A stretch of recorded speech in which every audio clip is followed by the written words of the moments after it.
Moving on. Property condition disclosure statement.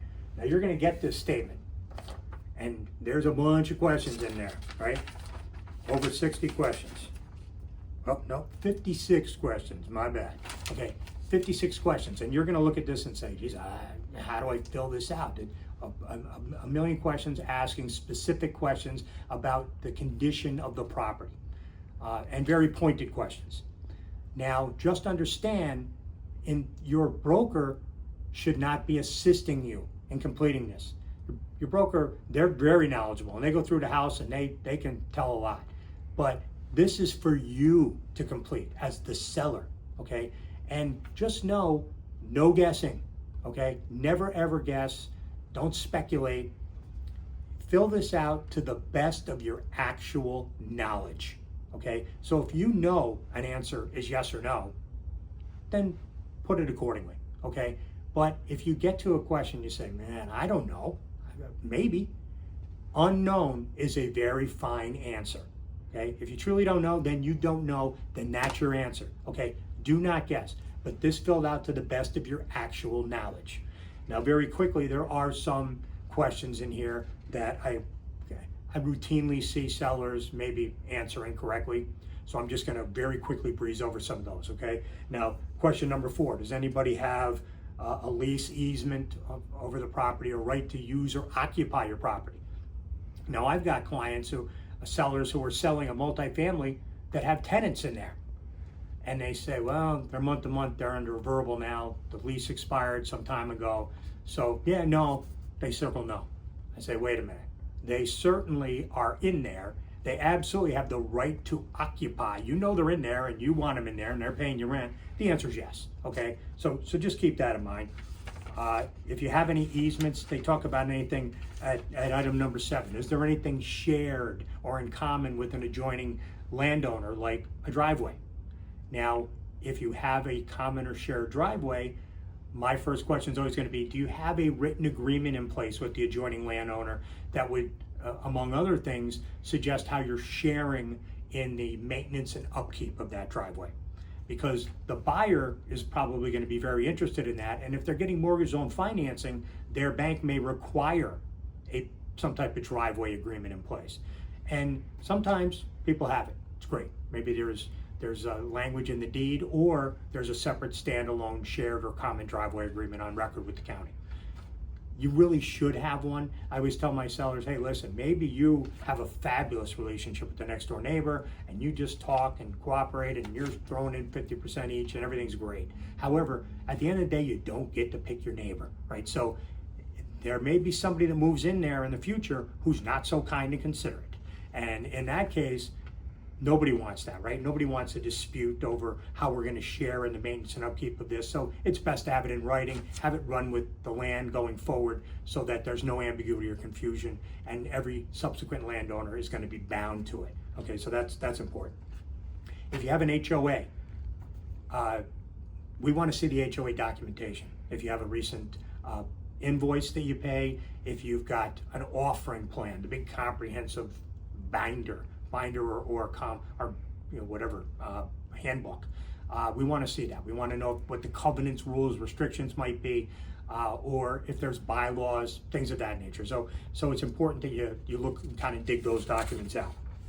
There are a ton of questions, and these were added in the last 2 or 3 years on floods. Like a ton of flood questions, right? And that's because the climate has largely changed. We can see that there's flooding is a much more frequent occurrence than it used to be in and around the capital region. So there's all the things there. Now, quite frankly, the vast majority of these questions, you may have absolutely no idea. And I appreciate that, because me either, right? And if you look at them, again, unknown is a perfectly fine answer. But read them carefully. Okay, don't just unknown, because again, to the best of your actual knowledge. So there are questions here like, is there flood insurance on the property? Well, I mean, either you got flood insurance or you don't, right? So you should know the answer to that. Or have you ever put a claim in for a flood with your insurance agent? You know, even if there was like rain that came in through the windows in the study and the wall got wet, you know, probably some type of flood insurance. Well, you wouldn't have flood insurance, but you put a claim in with your agent to see if you can get it covered. if the answer is yes, then say yes, okay? And if you have any documentation relative to that claim, put it aside. Let's have that. Fuel storage tanks, number 21. Do you have any fuel storage tanks above or below ground on the property? Now, a lot of sellers read that and all they think is buried oil tank. Well, I can assure you, if you have an oil tank in the basement, that is below ground. And the answer to that question is yes. Yes, we do. So just keep that in mind. It's not just exclusively a buried tank underground.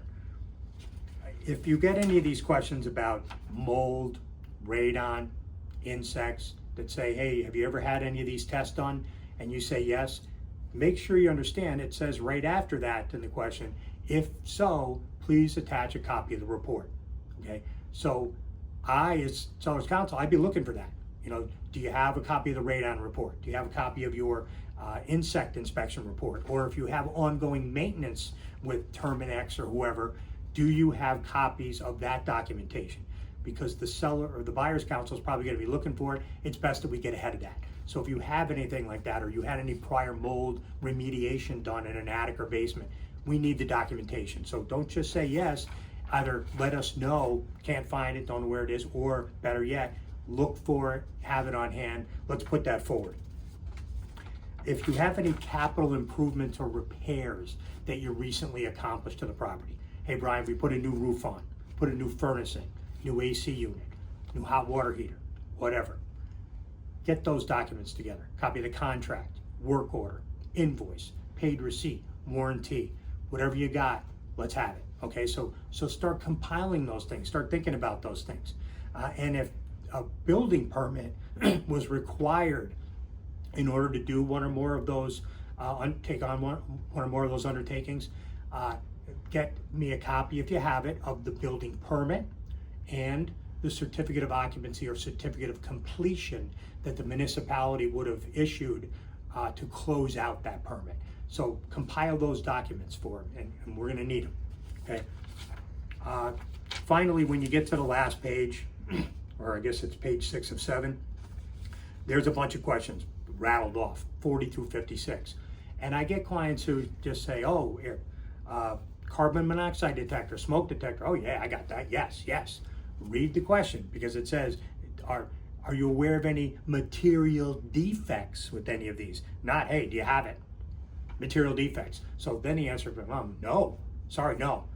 Read it carefully, respond to these things carefully, and just know specifically with respect to those two items, the carbon monoxide detector, the smoke detector, if you don't have those in place now, you will need to have those incorporated into the property in advance of closing, because you will be signing an affidavit at the closing table suggesting that you do have those operational detectors in place.